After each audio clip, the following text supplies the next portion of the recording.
ভারতের আধিপত্য দিন দিন বেড়ে গেছে। আমাদের এই ভারতের আধিপত্যের বিরুদ্ধে কথা বলতে হবে। আমাদের হাদি ভাইয়ের বিচারটা পাই নাই, উনি ছিলেন আমাদের কণ্ঠস্বর। এখন এই কণ্ঠস্বর আমাদের সবার।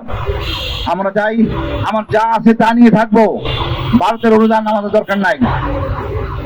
ডক্টর ইউনূস সরকার ইদানিং ডিজেল আনতেছে, কিছু চাল কিনে আনতেছে ভারত থেকে খুশি করার জন্য। আমাদের ওই চালের দরকার নাই, তেলের দরকার নাই। আমরা অন্য দেশ থেকে আনবো। ভারতের সাথে সম্পর্ক সম্পূর্ণ তিন তালাকের মতো। ভারত ছাড়া আমরা চলতে পারবো। এই দক্ষিণ এশিয়ার যে সবাই ভারত ছাড়া চলতে পারে, আমরা চলতে পারবো। আমার দক্ষ শ্রমিক বিদেশ থেকে টাকা পাঠায়, আমি ভারতের উপর নির্ভরশীল না। সমস্যাটা কোন জায়গায়? সমস্যা ডক্টর ইউনূসের, সমস্যা হইতে পারে আসিফ নজরুলদের, আমাদের না। সমস্যা হইতে পারে সুশীলদের। আমার দেশের বড় সমস্যা হলো সুশীল। এই সুশীল না আমাদের ঘুম পাড়ায় রাখছে এত বছর।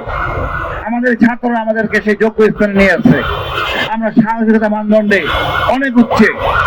আমরা অস্ত্র হাতে এই দেশের সশস্ত্র বাহিনী, পুলিশ বাহিনী সবার সামনে আমরা খালি হাতে দাঁড়াইছি। এই সাহস পৃথিবীর কোথাও নাই। এমন কোন বিপ্লব পাবেন না যে বিপ্লব খালি হাতে হয়েছে। এটা বাংলাদেশের ছাত্রতা করে দেখাইছে। একটা মরে আটটা দাঁড়ায়। পৃথিবীর সেরা স্লোগান যে পুলিশের বলা, আমাদের বলা না। আজকে খুব লজ্জার সহিত বলেই আমি হেঁটে যাচ্ছিলাম কিছুক্ষণ আগে, আমার পিছনে জাদুঘর, জাতীয় জাদুঘর, এই একজন পরিচালক বললেন জুলাই বিপ্লবের কোন স্মৃতি এই জাদুঘরে নাই।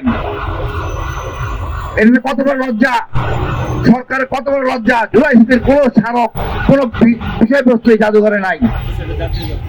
কেন্দ্রের জাতীয় জাদুঘর, এর চেয়ে লজ্জা কেউ দেখতে পারে না। আর এই আমাদের ফসল হলো গিয়ে ডক্টর ইউনূস, উনি এইসব কাজ করতেছেন। উনি না জেনে না বুঝে করতেছেন, আমি জানি। ওনার সহযোগীরা হলো সব সুশীল এনজিও সরকার। সবশেষ বলবো, ভারতকে ভয় পাওয়ার কিছু নাই। আমরা 18 কোটি দেশের লোক, এক জাতির দেশ।